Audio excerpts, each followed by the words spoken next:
Hello, everybody. I'll be sharing with you the upcoming Sunday school lesson for October the 23rd. The lesson title is Who Will Be King?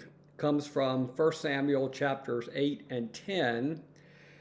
The verses selected for your lesson are just some of those. I would certainly recommend, if you have the time, to read all of chapters 8, 9, and 10 to give a full picture about the process that comes to be in the selection of the first king of Israel. Now, there have been times when I have asked people, who is your favorite president? If you think about from the very beginning, they might say, well, George Washington or Abraham Lincoln or maybe even FDR or someone else. But if the question is limited to one's lifetime, then the answer might be different. And the answer might be different based upon conditions that were present at the time, such as whether the nation and the world prospered or whether we were doing poorly. Samuel was the last of the judges, I guess actually his sons, but the time of the judges was about to end. In the book of Judges, we have 12 judges who correspond somewhat loosely to the 12 tribes of Israel. Most of the judges did a good job. Some did a very exceptional job. It seems that God's preference was for judges and prophets to rule the land. However, the greater question was whether the tribes could ever be united by judges. And if they could be united, what would it look like? Could one man, a king, rule effectively and keep the people united? Big question. The word king during this time is different in meaning than what we might think. Most of the time, a king was a tribal leader. These local kings were pagan tribal rulers. They were nothing in power compared to the Pharaoh of Egypt or the kings of Babylon. So why didn't God want Israel to have a king? Well, God wanted the people to worship him only. God wanted the people to be different than the other nations. We call this government, where God is the king, a theocracy. And as long as the judges and the prophets were interceding on behalf of God, the leadership structure worked. But this would all fall apart when Samuel appointed his own two sons as judges over Israel, which begins in chapter 8, verse 1. It goes like this. When Samuel grew old, he appointed his sons as judges over part of Israel. His firstborn was named Joel, his second Abijah, and they were judges in Beersheba. Now, Beersheba was a territory, something like a tribal area, certainly not the whole land. However, his sons did not walk in the ways of their father Samuel. They were corrupt. They were dishonest. They took bribes. They perverted justice. So the elders went to Samuel with an ultimatum. Look, Samuel, you're old. Your sons are corrupt. This judges thing isn't working any longer.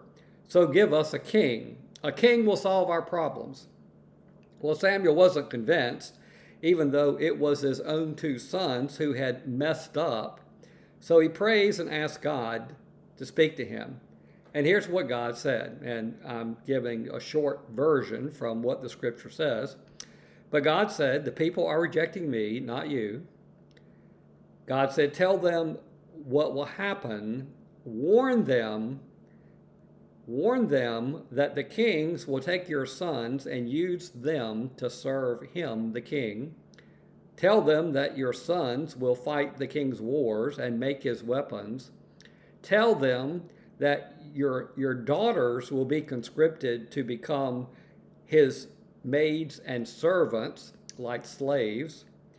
And if the king wants, he will take your property for himself. He will take your vineyards, your orchards, and best fields. And the king will tax you. He will tax your harvest 10%. He will tax your flocks 10%. He will take away the best of your servants. In short, the king will own you, and the cost of kingship will outweigh the benefits. But even after hearing these warnings from Samuel, the people still demanded a king. Chapter 8, verse 19 says the people refused to listen to Samuel. And they said, "We must have a king rule over us. Then we will be like the other nations. Our kings will judge us, go out before us, and fight our battles."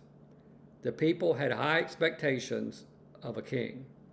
The next section describes the selection of Israel's first king. Chapter 9, verse 2 says, Saul, from the tribe of Benjamin, Saul was an impressive young man. He stood a head taller than anyone else.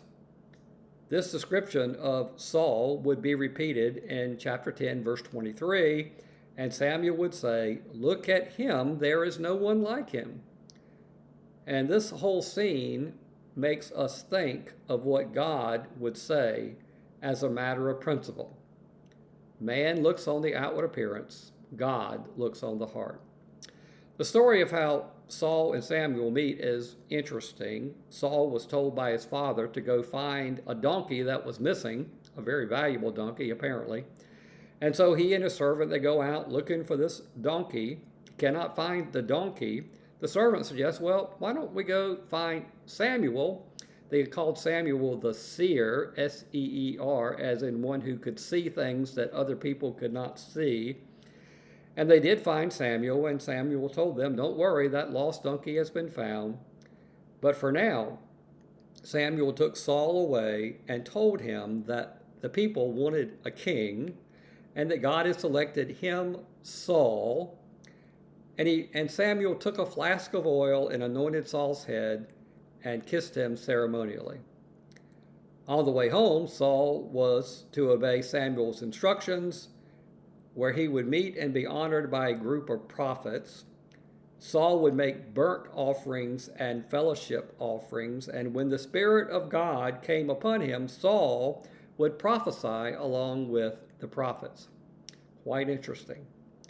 Your lesson will recall the recognition of Saul as king to the people. It seems that Saul was reticent, even hiding, as if he was most reluctant to take on the mantle of great responsibility as king. But the people still wanted tall Saul, this handsome young man, to be their first king, and Saul agreed. Which makes me think of another wise saying, be careful what you wish for. In closing, there are many lessons in what happened with Samuel and Saul and the people of Israel. And I've thought often about this, about people that have this desire to have a king. It seems that we humans value appearance. Ugly guys don't become kings.